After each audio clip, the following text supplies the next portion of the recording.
दशरथ जी महाराज ने पुत्र के जन्मोत्सव में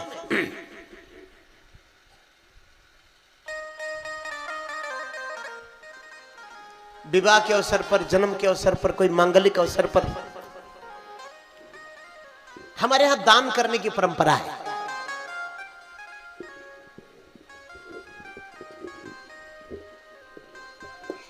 और शास्त्रों में लिखा है कि दान ना देने वाला,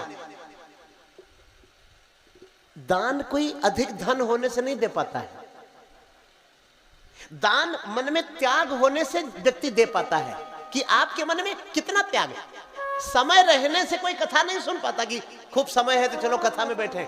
उसके पाप कर्म, उसके गंदे विचार उसे कथा में 5 मिनट बैठने नहीं देंगे। ये कसौटी है, है? मन में यदि त्याग की भावना है तो मनुष्य दानी भी होता है, धर्मात्मा भी होता है और भगवान की कथा भी सुनता है। और त्याग नहीं है तो चाहे उसको हिमालय पर्वत के समान धन के ढेर पे बिठा दो, लेकिन एक सिक्का कभी वो दान नहीं कर पाएगा, क्योंकि उसके मन में त्याग नहीं है। अब मनुष्य जब तक अपने धन में से दान नहीं करता,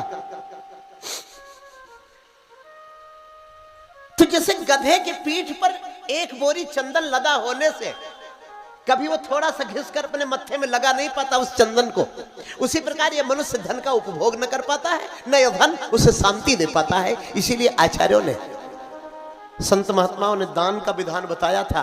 भर्तरी नीति शतक में लिखा है कि अदत्त दानाद भवत दरिद्रो, दान ना देने वाला दरिद्र होता है, दान ना देने वाला कंगाल होता है, गरीब होता है। और दरिद्र भावाच्च करोति पापम, दरिद्र होने के बाद वो पाप करता, पाप की तरफ उसकी प्रवृत्ति हो जाती है।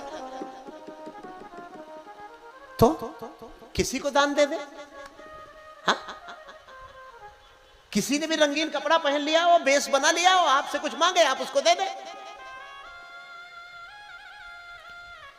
बड़ा दुख होता है, मैं देखता हूं कभी कभी वो रंगीन कपड़ा पगड़ी उगड़ी बांधे, माला वाला पहने। अब पता नहीं वो कौन है, संत है कि ब्राह्मण है, वो दुकान दरवाजा खोल के, भाई हाँ तेरा धंधा बहुत चल जाएगा, ला बाबा को जो है 100 रुपए दे। देखिए कुछ दान ऐसे हैं जो बिना जाति, बिना धर्म, बिना योग्यता के दिया जाता है। जैसे कोई भूखा हो, उसको भोजन कराने में कोई पूछना नहीं चाहिए कि तुम कौन सी जाति के हो, तुम कौन सा कर्म किए हो, पाप किए हो कि पुण्य किए हो। कोई भी भूखा व्यक्ति है उसको आप भोजन करा सकते हैं। अन्नदान विचारणीय नहीं है।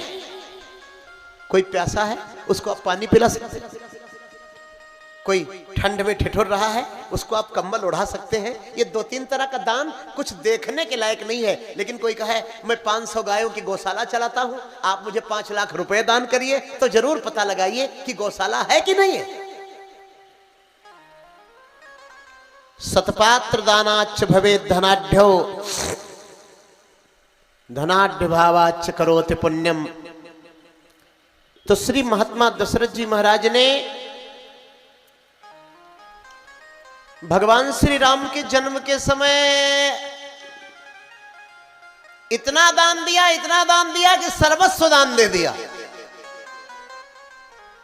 और एक बात बताऊं आपको, दशरथ जी महाराज राम जी को अपना बेटा नहीं मानते थे।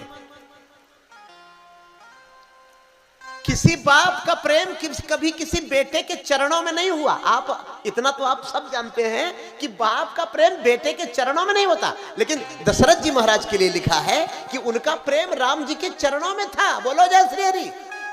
बंदऊ अवध भुआल, जब दशरथ जी की वंदना गोस्वामी जी महाराज ने की है तो उन्होंने वंदना करते हुए कहा कि बंदऊ अवध भुआल, हे अयोध्या के राजा, मैं आपकी वंदना इसलिए करता हूं क्योंकि आपके मन में राम जी के चरणों में प्रेम है।